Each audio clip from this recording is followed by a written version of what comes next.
আপনাদের যাদের সন্তান আছে, নবীজির শেখানো এই দোয়াটি পড়ে সন্তানকে ফু দেন। সন্তান আপনার কথা ছাড়া কিছুই করবে না, আপনার কথায় উড়বে, বসবে, লেখাপড়ায় মনোযোগী হবে। এবং যাদের সন্তান মোবাইলে আসক্ত আছে, তারা নবীজির শেখানো এই দোয়াটি পড়ে সন্তানকে ফু দেন, মোবাইলের আসক্ত দূর হয়ে যাবে, লেখাপড়া মনোযোগ দিয়ে করবে, খারাপ ছেলেদের সাথে মিশবে না, অন্যায় কাজে জড়িত হবে না, এমন এমন কাজ করবে, মা বাবা খুশি হয়ে যাবে। আপনার সন্তান আপনার বাধ্য হবে, ভালো ভালো কাজ করবে যদি নবীজির শেখানো এই দোয়াটি পড়ে সন্তানকে ফু দিতে পারেন। প্রিয় ভাইরা, মা বোনেরা, সম্পূর্ণ আমলটি আপনাদেরকে মনোযোগ সহকারে শুরু থেকে শেষ পর্যন্ত দেখে আমলটি করতে হবে। যদি টেনে টেনে দেখেন তাহলে কিন্তু পুরা আমলটা আপনি বুঝতে পারবেন না এবং সে অনুযায়ী আমলও করতে পারবেন না। আমার প্রিয় ভাইরা, মা বোনেরা, আল্লাহ পাক রব্বুল আলামিনের যতগুলো নিয়ামত আছে তার মধ্যে সবচেয়ে শ্রেষ্ঠ নিয়ামত হলো সন্তান। যাদের সন্তান আছে তারা কিন্তু অনেক বড় ভাগ্যবান। অনেকের দেখা যায় লক্ষ লক্ষ কোটি কোটি টাকা আছে কিন্তু সন্তান নাই। একমাত্র তারাই বুঝে সন্তানের কি কষ্ট, সন্তানের কি মায়া। যাই হোক প্রিয় ভাইরা, মা বোনেরা, কোরআনুল কারীমের মধ্যে আল্লাহ পাক রব্বুল আলামিন সুন্দর করে সব কিছুর সমাধান দিয়ে দিয়েছেন। আপনার সন্তান আপনার কথায় উড়বে, বসবে, আপনার কথা ছাড়া কিছুই সে করতে পারবে না। আপনার একেবারে বাধ্য হয়ে যাবে, আপনার অনুগত হয়ে যাবে, আপনাকে সম্মান করবে। আর যাদের স্ত্রী অবাধ্য হয়ে আছে, আপনারা চাইলে স্ত্রীর জন্য কিন্তু এই আমলটি করতে পারবেন। আপনার স্বামী যদি আপনাকে ভালো না বাসে, মহব্বত না করে, তাহলে আপনি চাইলে আপনার স্বামীর জন্য কিন্তু আমলটি করতে পারবেন। ইনশাআল্লাহ যার জন্য করেন না কেন, সে আপনার দুর্বল হবেই হবে, সে আপনার আসক্ত হবেই হবে, আপনার কথা শুনতে সে বাধ্য হয়ে যাবে যদি আমলের প্রতি পরিপূর্ণ বিশ্বাস নিয়ে করতে পারেন। প্রিয় ভাইরা, মা বোনেরা, চলুন তাহলে আমি আপনাদেরকে আমলের নিয়মটি বলে দেই। সর্বপ্রথম আপনাদেরকে ওযু করে পবিত্রতা অর্জন করে নিতে হবে। আর ওযুর শুরুতে অবশ্যই আপনি বিসমিল্লাহ বলে নেবেন, কারণ বিসমিল্লাহ না বললে ওই ওযুটা পরিপূর্ণ হয় না, অসম্পূর্ণ থেকে যায়। নবীজি বলছেন ওযুর শুরুতে বিসমিল্লাহ পড়তে হবে, তা না হলে ওই ওযুটা অসম্পূর্ণ থেকে যাবে। তাহলে আপনি প্রথমে বিসমিল্লাহ বলে ওযুটা শুরু করবেন। ওযু করা হয়ে গেলে আকাশের দিকে তাকিয়ে কালিমায়ে শাহাদাতটা একবার পাঠ করবেন এইভাবে, আশহাদু আল্লা ইলাহা ইল্লাল্লাহু ওয়াহদাহু লা শারীকা লাহু ওয়া আশহাদু আন্না মুহাম্মাদান আবদুহু ওয়া রাসূলুহু। আপনি ওযুর শেষে একবার কালিমায়ে শাহাদাত পাঠ করবেন। আল্লাহ রাব্বুল আলামিন বলছেন আপনার জন্য জান্নাতের 8টি দরজা খুলে দিবেন। সুবহানাল্লাহ, যে কোনো দরজা দিয়ে চাইলে আপনি জান্নাতে প্রবেশ করতে পারবেন। আল্লাহু আকবার। এজন্য অবশ্যই ওযুর শেষে এই ছোট্ট কালিমায়ে শাহাদাতটা পাঠ করার চেষ্টা করবেন। তাহলে প্রিয় ভাইরা, মা বোনেরা, আপনারা ওযু করে পবিত্রতা অর্জন করে নিয়েছেন। এরপরে সুন্দর পরিষ্কার পবিত্র একটি জায়গার মধ্যে দাঁড়িয়ে যাবেন। দাঁড়িয়ে যাওয়ার পরে আপনাদেরকে 2 রাকাত নফল নামাজ আদায় করতে হবে।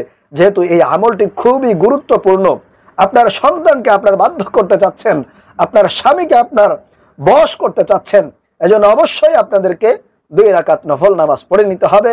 আপনারা সাধারণ নিয়মে 2 রাকাতে 2টি সূরা সূরাতুল ফাতিহার সঙ্গে মিলিয়ে পড়বেন। তারপরে সালাম ফিরিয়ে জায়নামাজের মধ্যে বসে যাবেন। প্রিয় ভাইরা, মা বোনেরা, তার আগে আপনাদেরকে সামান্য কিছু চিনি নিতে হবে একটা পাত্রের মধ্যে করে, এবং সেই চিনির উপরে আজকের এই আমলটি করতে হবে। আমি আপনাদেরকে সম্পূর্ণ নিয়মটি বলে দিচ্ছি, আপনারা ধৈর্য ধরে ভিডিওটি দেখতে থাকুন।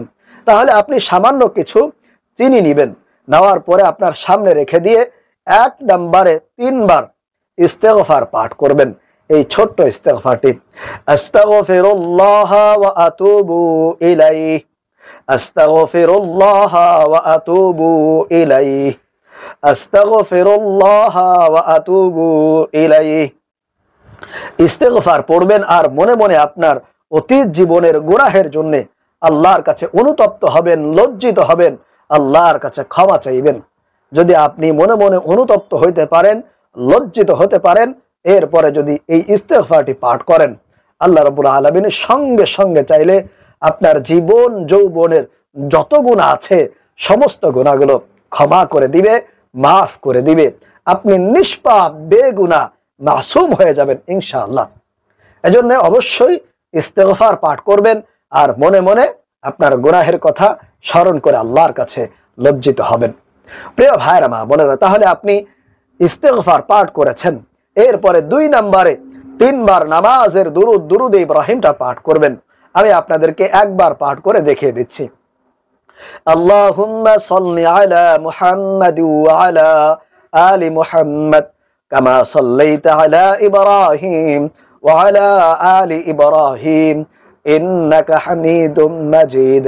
আল্লাহুম্মা বারিক আলা মুহাম্মাদ ওয়া আলা আলি মুহাম্মাদ কামা বারাকতা আলা ইব্রাহিম ওয়া আলা আলি ইব্রাহিম ইন্নাকা হামিদুম মাজিদ। একবার যদি কোনো বান্দা আল্লাহর নবীর প্রেম, ভালোবাসা, মহব্বত ধারণ করে, লালন করে শুধুমাত্র একবারও যদি দুরূদ শরীফ পাঠ করে, আল্লাহ রাব্বুল আলামিন সঙ্গে সঙ্গে ওই বান্দার আমলনামায় 10টি নেকি লিপিবদ্ধ করে দেন, 10টি গুনাহ তার আমলনামা থেকে কেটে দেয় এবং ওই ব্যক্তির নাম, পরিচয়, সকল কিছু ফেরেশতাদের মাধ্যমে আল্লাহর নবীর কাছে পৌঁছে দেন। নবীজি দেখতে পারেন, বুঝতে পারেন যে আমার অমুক বান্দা অমুক জায়গা থেকে আমি নবীর উপরে দরুদ পাঠ করেছে। সুবহানাল্লাহ, আল্লাহু আকবার। এজন্য প্রিয় ভাইরা মা বোনেরা, আপনি চেষ্টা করবেন যখনই সুযোগ পাবেন নবীর উপরে দরুদ শরীফ পাঠ করবেন। তাহলে 3 বার আপনি নবীর উপরে দরুদ শরীফ পাঠ করবেন, দরুদ ইব্রাহিম। এরপরে প্রিয় ভাইরা মা বোনেরা, সেই চিনির পাত্রটা আপনার হাতে নেবেন। হাতে নেওয়ার পরে 3 নম্বরে এই দোয়াটি 21 বার পাঠ করবেন। সেই দোয়াটি হলো ইন্নাল্লাহা লাতীফুন খাবীর, ইন্নাল্লাহা লাতীফুন খাবীর। আপনারা 21 বার পাঠ করে সেই চিনির পাত্রের উপরে 3টি ফুঁক দিবেন। আবারও বলছি, সেই দোয়াটি হলো ইন্নাল্লাহা লাতীফুন খাবীর, ইন্নাল্লাহা লাতীফুন খাবীর। এই দোয়াটি 21 বার পাঠ করে 3টি ফুঁক দিবেন সেই চিনির উপরে। এরপরে 4 নম্বরে আপনারা কোরআনুল কারীমের সূরাতুল বুরুজের 14 নম্বর আয়াতটি 21 বার পাঠ করে আবারও সেই চিনির উপরে 3টি ফুঁক দিবেন, 3টি দম দিবেন। সেই আয়াতটি হলো ওয়াহুয়াল গফুরুল ওয়াদুদ, ওয়াহুয়াল গফুরুল ওয়াদুদ, ওয়াহুয়াল গফুরুল ওয়াদুদ, ওয়াহুয়াল গফুরুল ওয়াদুদ। এই আয়াতটি আবারও 21 বার পাঠ করে চিনির উপরে 3টি ফুঁক দিবেন। এরপরে প্রিয় ভাইরা মা বোনেরা, 5 নম্বরে আল্লাহ পাক রব্বুল আলামিনের একটি গুণবাচক, সিফাতি, শ্রেষ্ঠ, মর্যাদাপূর্ণ, বরকতপূর্ণ নামটি 1000 বার পাঠ করবেন। একটি তসবির দানা নেবেন, যে তসবিতে আপনার 100 দানা আছে। এরকম একটি তসবি নিয়ে 10 বার পাঠ করলে ইনশাআল্লাহ 1000 বার হয়ে যাবে। আপনি একটি তসবি নিয়ে 10 বার পাঠ করবেন, সর্বমোট 1000 বার আপনাদেরকে আল্লাহ পাক রব্বুল আলামিনের এই নামটি পাঠ করতে হবে। সেই নামটি হলো আশ-শাহীদু, আশ-শাহীদু, আশ-শাহীদু, আশ-শাহীদু, আশ-শাহীদু, আশ-শাহীদু, আশ-শাহীদু, আশ-শাহীদু। আশ-শাহীদু এই নামটি 1000 বার পাঠ করবেন। এরপর আবারও 3টি ফুঁক দিবেন সেই চিনির উপরে। তারপরে সর্বশেষ আবারও 3 বার দরুদ শরীফ পাঠ করবেন। সাল্লাল্লাহু আলাইহি ওয়াসাল্লাম, সাল্লাল্লাহু আলাইহি ওয়াসাল্লাম, সাল্লাল্লাহু আলাইহি ওয়াসাল্লাম। তাহলে আপনার আমলটি শেষ হয়ে যাবে। এখন আসুন প্রিয় ভাইয়েরা মা বোনেরা, এই চিনিটা দিয়ে আপনি কি করবেন? এই চিনিটা আপনার ওই ব্যক্তিকে খাওয়াতে হবে, আপনার সন্তানকে এটা খাওয়াতে হবে। কিভাবে খাওয়াবেন? আপনি চিনিটা আরো অন্যান্য চিনির সঙ্গে মিশিয়ে আপনি চাইলে সিমাই তৈরি করে তাদেরকে খাওয়াতে পারেন, অথবা পায়েস তৈরি করে খাওয়াতে পারেন, কিংবা আপনি চায়ের মধ্যে দিয়েও কিন্তু খাওয়াতে পারেন। ইনশাআল্লাহ এইভাবে যদি কয়েকদিন খাওয়াতে পারেন, আল্লাহর রহমতে অবশ্যই আপনার সন্তান আপনার বাধ্য হবে, আপনার কলিজাটা ঠান্ডা করবে, আপনাকে সম্মান করবে, আপনার খেদমত করবে। আর আপনার স্বামীর জন্য করলে সে আপনাকে ভালোবাসবে, মহব্বত করবে।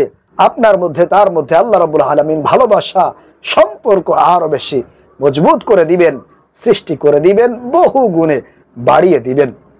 আপনার স্ত্রীর জন্য করলে সে আপনার কথা শুনবে, আপনার বাধ্য হবে। আশা করি বুঝতে পেরেছেন। তাহলে প্রিয় ভাইরা মা বোনেরা, যারা যারা আমলটি করবেন তারা অবশ্যই এই ভিডিওতে একটি লাইক দিবেন, অনুমতি চাইবেন কমেন্টস করে। আমি আপনাদের জন্য বিশেষভাবে দোয়া করব, কমেন্টসের রিপ্লাই দেওয়ার চেষ্টা করব। তাহলে আমি আপনাদেরকে আবারও একটু সংক্ষেপে আমলটি বলে দিচ্ছি, অনেকে হয়তো প্রথমবার বুঝতে পারেন নাই। তাহলে আপনি সর্বপ্রথম কিছু চিনি নেবেন একটি পাত্রের মধ্যে। এরপরে ওযু করে পবিত্রতা অর্জন করে 2 রাকাত নফল নামাজ আপনি পড়ে নেবেন। পড়ার পরে জায়নামাজে বসে আপনি 1 নম্বরে 3 বার ইস্তেগফার পাঠ করবেন, আস্তাগফিরুল্লাহ ওয়া আতুবু ইলাইহি। এরপরে 2 নম্বরে 3 বার নামাজের দুরুদ ইব্রাহিম পাঠ করবেন। তারপরে 3 নম্বরে আপনারা এই দোয়াটি 21 বার পাঠ করে চিনির উপরে 3টি ফুঁক দিবেন। সেই দোয়াটি হলো ইন্নাল্লাহা লতীফুন খবীর, ইন্নাল্লাহা লতীফুন খবীর। এরপরে 4 নম্বরে আপনারা সূরা বুরুজের 14 নম্বর আয়াতটি 21 বার পাঠ করবেন। সেই আয়াতটি হলো ওয়াহুয়াল গফুরুল ওয়াদুদ, ওয়াহুয়াল গফুরুল ওয়াদুদ। এটা 21 বার পাঠ করে আবারও চিনির মধ্যে 3টি ফুঁক দিবেন, দম করবেন। এরপরে 5 নম্বরে আল্লাহ পাক রব্বুল আলামিনের গুণবাচক সিফাতি এই নামটি আবারও 1000 বার পাঠ করবেন। 1000 বার পাঠ করবেন একটি তসবির দানা নিয়ে।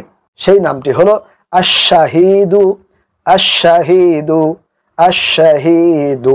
এরপরে সর্বশেষ আবারও 3 বার দরুদ শরীফ পাঠ করে আমলটি আপনি শেষ করবেন।